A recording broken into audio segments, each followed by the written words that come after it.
राधिका मौसी सोने तो चली जाती है, पर उनको रात भर नींद ही नहीं आती। वो कुछ भी उलझुल बातें सोचने लगती है। कहीं चुड़ैल की वजह से तो घर में टेंशन नहीं हो रहा, कहीं उसी की वजह से तो वो दादी नहीं बन पा रही। सुबह जब राधिका मौसी रसोड़े में छानबीन करती है तो पाती है कि नींबू का अचार गायब है। चुड़ैल नींबू का अचार ले गई, मुझे तो ठीक नहीं लग रहा कुछ। चुड़ैल को भी पता है कि जिंदगी का असली मजा तो खट्टे में ही है। राधिका मौसी झट से श्रवण को फोन कर देती है। बेटा, मुझे समस्या समझ में आ गई है, हमें एक तांत्रिक की जरूरत है। अरे क्या बोल रही हो माँ, तांत्रिक की क्या जरूरत है? आप पूजा पाठ तो कर ही रही हो ना। आलतू जलालतू मंत्र सारे फालतू जैसे कुछ मंत्र पढ़ो, चली जाएगी अपने आप चुड़ैल। अरे नहीं बेटा, कभी चुड़ैल को कम नहीं समझते। अरे तुझे पता भी नहीं चलेगा कि कभी वो छल करके काजल की जगह घर की बहू खुद बन जाएगी। क्या माँ, कुछ भी बोल रही हो? कहाँ काजल और कहाँ चुड़ैल? वैसे एक बात बताओ, काजल को अगर गाने के लिए बोल देना तो चुड़ैल काजल की आवाज सुनकर घर तो क्या, घर भी लोग छोड़कर चली जाएगी। तुम ना पढ़े लिखे बच्चे हर चीज को मजाक समझते हो। तुम रहने दो, मैं खुद ही तांत्रिक को बुला लेती हूँ। अच्छा सुन, शाम को इमली लेके आना। क्या है कि चटनी खाए बहुत दिन हो गए है ना। नहीं माँ, इमली तांत्रिक से ही मंगवा लो ना, आटा वगैरह भी उसी से पिसवा लेना। देखो मुझे काम करना है। श्रवण रात को कई तरह की सब्जियों के साथ माँ के कहने पे चटनी के लिए इमली भी ले आया था, लेकिन राधिका मौसी के दिमाग में अलग ही फिल्म चल रही थी। उन्हें अब सिर्फ शक ही नहीं यकीन होने लगा था कि शायद चुड़ैल ने श्रवण पर अपना जाल बिछा दिया था, जिस वजह से श्रवण उनकी बात ही नहीं मान रहा था। पर कोई नहीं, आने वाली रात में राधिका मौसी खुद तैयार हो गई चुड़ैल को पकड़ने के लिए। रुद्राक्ष की माला, तुलसी का पत्ता, हनुमान चालीसा सब हाथ के पास ही था, बस चुड़ैल का इंतजार था। और जैसा राधिका मौसी ने सोचा था वैसा ही हुआ। वो चुड़ैल उस रात भी आई, पर वो राधिका मौसी से तेज निकली और राधिका मौसी के उससे पकड़ने के पहले ही वो भाग खड़ी हुई। जरूर बहू पैसा आया है उस चुड़ैल का, तभी तो श्रवण के कमरे में गई है। और अगली सुबह राधिका मौसी पिछली रात हुए हमले में किन चीजों का नुकसान हुआ उसका हिसाब लगा रही थी। उनके खेमे से एक आम के अचार की शीशी भी गायब हो चुकी थी, और वो इमली भी जो कल श्रवण लेकर आया था। राधिका मौसी इस बारे में सोच ही रही थी कि श्रवण जल्दी से रसोड़े में आकर दवाइयों की पोटली ढूंढने लगता है। अरे बेटा क्या हो गया? अब माँ, वो काजल की तबीयत खराब है, बहुत घबराहट हो रही है उसे। हे भगवान, मैंने पहले ही कहा था कि तांत्रिक को बुला लेते हैं, और नहीं, अब देखो उस चुड़ैल ने काजल को अपने वश में करना शुरू भी कर दिया है। हालांकि श्रवण भूतों में विश्वास नहीं करता था, पर अब वो भी डर जाता है और राजी हो जाता है एक तांत्रिक को बुलाने के लिए। कुछ ही घंटों में तांत्रिक आ जाते हैं और राधिका मौसी तांत्रिक जी को सब बता देती है। घोर संकट, घनघोर संकट, चुड़ैल को मारो जोर चाकट, ओम हट स्वाहा खटखाटे आहा। ये क्या मंत्र है?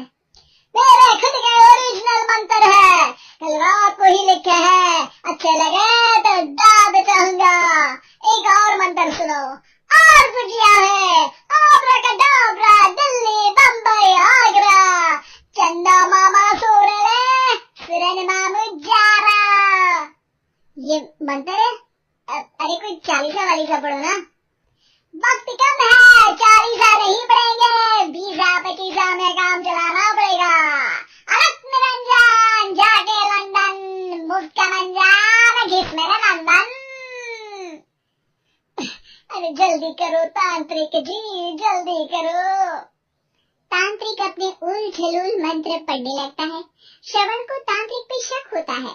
वो अपने डॉक्टर दोस्त को कॉल कर देता है ताकि कोई अनहोनी हो तो इमरजेंसी में चीजें मैनेज हो जाए। तांत्रिक धुनी रमाता है, जिसकी वजह से कमरे में काफी धुआं हो जाता है और जिसकी वजह से बहू की घबराहट बढ़ जाती है। अब भागेगी चुड़ैल। हाँ। बहू खांसते हुए धुएं से बचने के लिए बाहर चली जाती है। अरे भाग रही है, भाग रही है। पीछे पीछे श्रवण भी जाता है। बहू एक सोफे पर बैठ जाती है। तभी डॉक्टर दोस्त आ जाते हैं और श्रवण को पानी लाने के लिए कहते हैं। थोड़ी चेकअप के बाद डॉक्टर कहते हैं, मेरे हिसाब से जाप का काम पूरा हो गया है। क्या मतलब? अरे कुछ भी नहीं माँ, कोई चुड़ैल नहीं है, खुशखबरी है, आप दादी बनने वाली हैं। मगर वो सब अचार के डब्बे। श्रवण दोनों अचार के डब्बे अपनी माँ को दिखाता है जो कि उनके बिस्तर के नीचे छुपे हुए थे। आपने सही बोला था माँ, वो चुड़ैल काजल ही थी जो खट्टा खा रही थी। हमें कल ही पता चला, पर हमने आपको ये तांत्रिक वाला काम करने दिया ताकि आपको भरोसा हो जाए कि भूत वगैरह कुछ होता ही नहीं।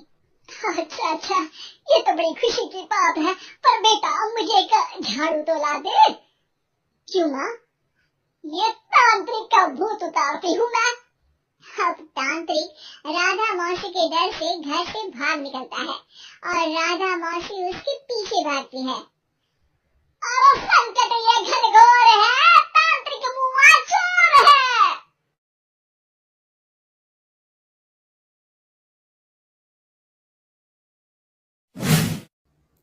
पिताजी जल्दी चलिए, वरना मैं आज स्कूल में देरी से पहुंचूंगा। मेरी टीचर बहुत गुस्सा करती है। हाँ हाँ बेटा, अभी चलते हैं, बस 2 मिनट रुको। तभी रमेश की पत्नी कमरे से बाहर आती है और रमेश से कहती है, सुनिए जी, आज शाम को आप ऑफिस से जरा जल्दी घर आ जाइएगा। याद है ना, आज आपको मुझे शॉपिंग कराने के लिए लेकर जाना है। अरे भाग्यवान, इस महीने हाथ जरा तंग है। मेरी मानो तो शॉपिंग का विचार कुछ दिनों के लिए अपने दिमाग से निकाल ही दो। मैं तुम्हें अगले महीने पक्का शॉपिंग कराने ले जाऊंगा। अभी मुझे चलना चाहिए, वरना राजू को स्कूल पहुंचने में देर हो जाएगी। देखिए जी, अब आपके ये बहाने पुराने हो चुके हैं। मैं कुछ नहीं जानती। आज शाम को मुझे शॉपिंग करने जाना है, मतलब जाना है। आगे आपकी मर्जी। अच्छा ठीक है भाग्यवान, अब तुम पूरा घर सर पर मत उठाओ, मैं कुछ करता हूँ। इतना कहकर रमेश अपने बेटे राजू को लेकर वहाँ से चला जाता है। घर से निकलने के लिए रमेश जैसे ही अपनी मोटरसाइकिल शुरू करता है, तभी उसकी माँ उसे आवाज देकर कहती है, अरे रमेश, आज शाम को मुझे कुछ पैसे दे देना। याद है ना, मैंने तुझसे कहा था कि मुझे मंदिर में चढ़ावा चढ़ाना है। अरे माँ, मेरी तनख्वाह आने में अभी 10 दिन बचे हैं, अभी मेरे पास बिल्कुल पैसे नहीं है। हाँ, मेरी तनख्वाह मिलते ही मैं तुम्हें पैसे दे दूंगा। रमेश की माँ चिढ़कर कहती है, अरे तेरा दिमाग तो खराब नहीं हो गया? मैंने तेरे भरोसे मंदिर के पुजारी जी से वादा कर दिया है और तू कह रहा है कि पैसे नहीं है। अब मैं पुजारी जी को क्या जवाब दूंगी? तुझे तो मेरी इज्जत की भी कुछ परवाह नहीं है। अच्छा ठीक है माँ, अब तुम गुस्सा मत करो, मैं शाम तक कुछ इंतजाम करता हूँ। इतना कहकर रमेश वहाँ से चला जाता है। फिर दोपहर को जब रमेश अपने दफ्तर में बैठा होता है, तब उसे अपनी पत्नी और माँ की बातें याद आती हैं। रमेश अपने दफ्तर के एक साथी मोहन से कुछ रुपए उधार मांगता है। अरे भाई मोहन, मेरा एक छोटा सा काम कर दो, मुझे कुछ रुपयों की सख्त जरूरत है। मुझे कुछ दिनों के लिए क्या तुम रुपए उधार दे सकते हो? अरे रमेश भाई, मैं तुम्हें पैसे उधार तो दे सकता हूँ, लेकिन मुझे वक्त पर पैसे लौटा देना। वैसे भी मेरा मानना है कि दोस्ती यारी में कभी पैसों का व्यवहार नहीं करना चाहिए। ये कहावत तो तुमने सुनी ही होगी कि उधार प्रेम की कैंची है। मैं नहीं चाहता कि पैसों को लेकर हमारा रिश्ता खराब हो। अरे मोहन, तुम बिल्कुल चिंता मत करो, मैं तुम्हारे पैसे वक्त पर लौटा दूंगा। फिर मोहन रमेश को पैसे दे देता है। शाम को घर आकर रमेश कुछ पैसे अपनी माँ को देता है और साथ ही अपनी पत्नी को भी शॉपिंग कराने बाजार लेकर जाता है। रमेश की पत्नी और उसकी माँ का स्वभाव जरूरत से ज्यादा खर्चीला होने के कारण दोनों हमेशा बेवजह पैसे खर्च करती हैं। फिर एक दिन, सुनिए जी, अगले हफ्ते हमने छुट्टियों में कहीं बाहर जाने का प्लान बनाया था। आपने पैसों का इंतजाम कर लिया है ना? अरे अभी कहाँ, अभी तो मेरे पास बिल्कुल पैसे नहीं है। हम कभी और चले जाएंगे। देखिए जी, मैंने सभी सहेलियों से कह दिया है कि मैं बाहर घूमने जा रही हूँ। अगर मैं नहीं गई तो सब मुझ पर हंसेंगी। आप कहीं से भी पैसों का इंतजाम कीजिए जी। इतना कहकर रमेश की पत्नी वहाँ से चली जाती है।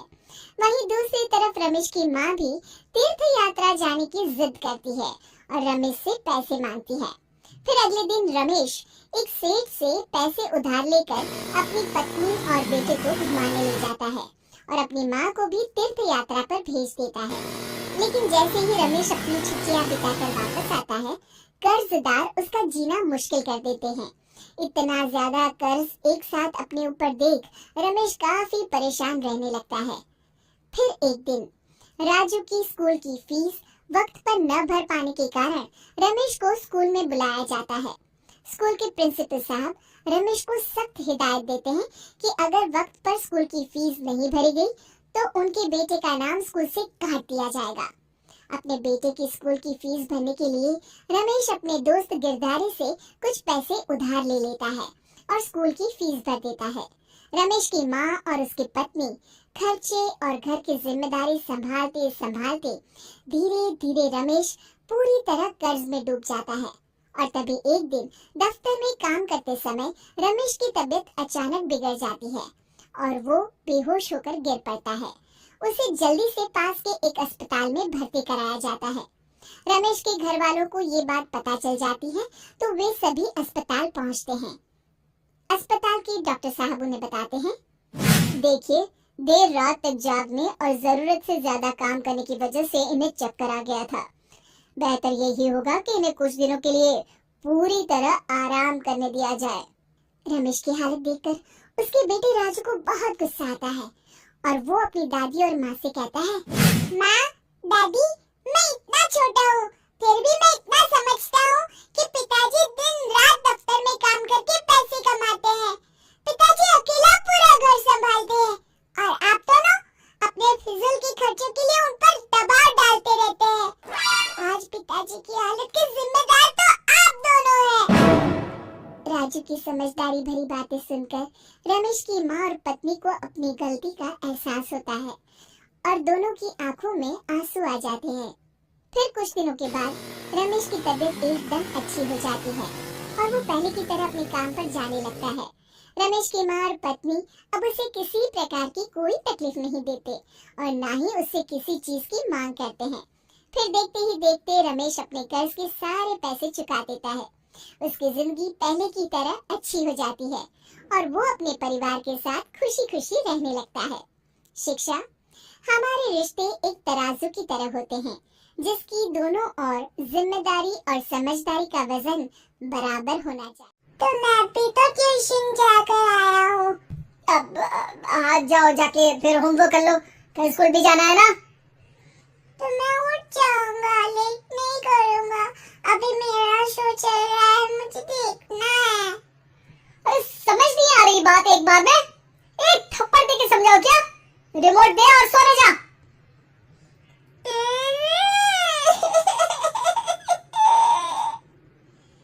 सोनू रोते हुए मम्मी के पास जाता है और अपने पापा की शिकायत करता है। निशा उसे पुचकार के एक और बेडरूम में ले जाकर सुला देती है। मैं डांटती हूँ पापा को, तू सो जा, अभी ठीक है बेटा। नेहा खाने की थाली लेकर अमर के पास पहुँचती है और मेज पर रख देती है। अमर टीवी में डूबा हुआ है और बिना देखे ही खाने लग जाता है। निशा सामने बैठे उसे घूरे रहती है। कुछ देर में अमर ये समझता है और उसे देखने लगता है और इशारे में पूछता है कि क्या बात है। ये कोई तरीका है सोनू पे चिल्लाने का? अभी रुको, इनिंग खत्म होने दो। अमर खाने लग जाता है और मैच देखता है। आखिरी बॉल होने के बाद वो निशा की तरफ देखता है। अरे निशा, पानी दे दो जरा। निशा थाली के बाजू में रखे गिलास पर इशारा करती है। अमर उठा के पानी पीता है। अब बोलो। बच्चा है सोनू, एक बार तो मिलते हो दिन भर में रात को और फिर वो अपने पापा की डांट सुन के सो जाए। अरे बच्चा है तो बात सुननी चाहिए ना उसे मेरी। जवाब दे रहा था। अरे दिन भर के बाद आया हूँ, इतना काम किया, बॉस के नखरे झेले और घर आओ तो बेटा बहस करे और सारी भड़ास घर आकर घर वालों पर निकालो। अरे तुम क्या बोल रहे हो मुझसे ऐसे? तुम भी तो सारा दिन साथ रहती हो, डांटती भी तो हो उसे। बता रहा था वो मुझसे, अभी कुछ दिन पहले ही डांटा था ना तुमने। हाँ, मुझे अभी सोने के पहले बता रहा था। देखो अभी झगड़ा मत करो, मुझे आराम करना है, टीवी देखने दो। अरे तो उसको भी तो दिन भर पढ़ाई के बाद देखना होता है ना टीवी, आराम करने के लिए। कोई जरूरत नहीं है, छोटा है अभी, आदत बिगड़ जाएगी। और तुम उसकी वकालत करना ना बंद कर दो। चलो अभी सेकंड इनिंग्स चालू होने वाली है, गुड नाइट। अमर फिर से टीवी देखने लगता है और निशा उसे। कुछ सेकंड्स में वो उठ के जाने लगती है। दरवाजे तक पहुंची होती है कि अमर कहता है, अरे सुनो तो, चाय बना देना 1 कप। नहीं। निशा दरवाजा पीट के चली जाती है और अमर देखता रह जाता है। अगली सुबह निशा किचन में सोनू का टिफिन पैक करके उसे देती है। सोनू नाश्ता कर रहा है। अमर पीछे से तैयार होकर आता है और खाली चाय का कप टेबल पर रखता है। अमर, उसे वहाँ मत रखो, अभी साफ की है, दाग लग जाएंगे। अरे क्या हुआ तुमको? रोज तो यही रखते हैं। पर आज से नहीं रखना है, चलो उठा के सिंक पे रखो। अमर उसे उठा के सिंक में रखने जाता है, तभी निशा कहती है, अरे अरे धो के। सोनू हंस देता है। अमर उन दोनों को देखता है और कप धो के वहां से चला जाता है। निशा सोनू को देखती है और आंख मार देती है। चलो अब ऐसा बस, स्कूल जाओ और ध्यान देना, सब पूछूंगी दिन में। सोनू मुंह बना लेता है। सब अपना दिन बिताकर रात में फिर एक साथ आते हैं।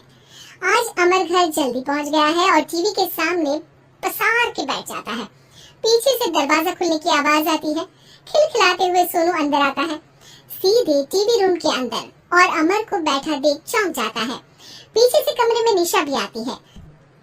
सोनू, हाथ पैर धो के कपड़े बदल लो, चले जाओ। सोनू कमरे से बाहर चला जाता है। अरे निशा, जरा 1 कप चाय। क्या हर वक्त चाय? नहीं है दूध घर में। अरे दूसरी बार ही तो मांग रहा हूँ ना।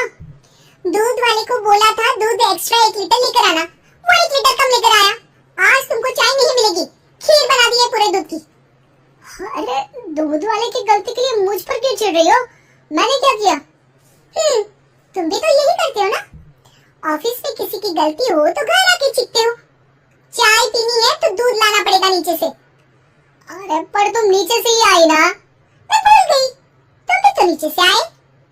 निशा कमरे से बाहर जाती है और सोनू अंदर आता है। वो अमर को देखता है, फिर कुछ बोलता नहीं है। अरे क्या हुआ सोनू? मेरा टीवी देखने का टाइम है अभी। आज रात को देख लेना। देखो आप ना परेशान मत करो, आज ऐसे ही टीचर से डांट सुन ली है, अब आपकी नहीं सुनने वाला। अच्छा, क्यों डांटा टीचर ने? क्योंकि मेरा प्रोजेक्ट इनकम्प्लीट था, आपने सामान लाके नहीं दिया और आपकी वजह से सब हंसने लगे मेरे पे। अब आप जाओ। सोनू टेबल पे रखा रिमोट उठाता है और चैनल बदल के बैठ जाता है। अरे ये क्या तरीका है बात करने का? तो आपसे ही तो सीखा है, बाहर का गुस्सा घर पे निकाल दो। अमर उठ के दूध लेने चला जाता है। कुछ देर में लौट के वो चुपके से निशा और सोनू को टीवी देखते हुए देखता है और किचन में चला जाता है। 3 कप चाय बनाकर वो टीवी कमरे में पहुंचता है। आज मेरे हाथ की चाय पी लो। इस बदले बर्ताव को देख के निशा और सोनू चौंक जाते हैं। अपना कप उठाकर चाय पीने लगता है। अमर एक बैग निकाल के सोनू की तरफ बढ़ाता है। इसमें क्या है? प्रोजेक्ट का सामान और गिफ्ट। लगता है पापा दूध लेने गए और गुस्सा छोड़ के आ गए। कैसी है सोनू के पापा के हाथ की चाय? स्वीट स्वीट, बिल्कुल मम्मी की तरह। और पापा की तरह नहीं? पापा की तरह कड़क है। सॉरी बेटा, अब समझ गया कि ऑफिस में कुछ भी हो उसे ऑफिस तक ही रखूंगा, प्रॉमिस।